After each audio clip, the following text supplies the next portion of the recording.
Au Burundi, la CENI est de nouveau au complet. 2 commissaires ont prêté serment hier après la démission récente et la fuite à l'étranger de 2 de ses membres.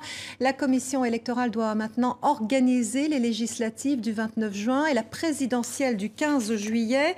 En marge de ces scrutins toujours contestés par l'opposition, l'activité économique est paralysée à Bujumbura. Depuis 2 mois, les acheteurs sont rares sur le marché et les commerçants laissent leurs marchandises sous clé. C'est un reportage de l'agence France Presse.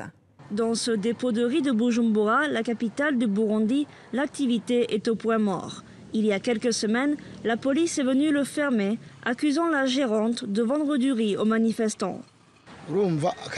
Avant, je pouvais rentrer avec 5 000 francs en poche, car je suis en charge du chargement du riz. Mais aujourd'hui, c'est un calvaire. Je vais rentrer chez moi sans même 10 francs en poche.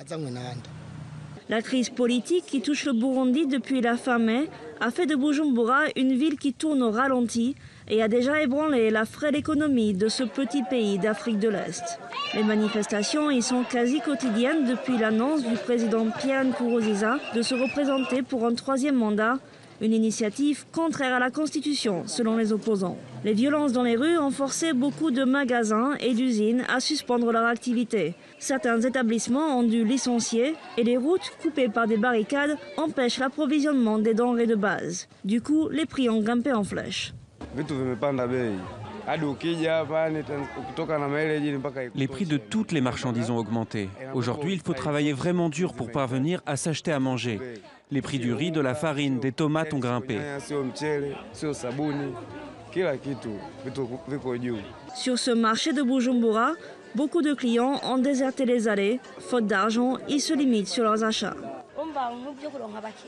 Les clients viennent au compte-gouttes, vraiment. Rien ne fonctionne ici.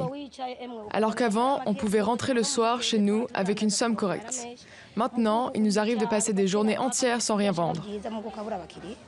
Selon les analystes, la fin des violences ne signifierait pas forcément la fin de la crise économique. Surtout si le prochain scrutin présidentiel se soldait par une réélection de Pierre Nkurunziza. Car le pays risque l'isolement, la Belgique, ex-puissance coloniale et principal bailleur du pays, a déjà menacé de suspendre son aide directe au pays si Nkurunziza se maintient au pouvoir.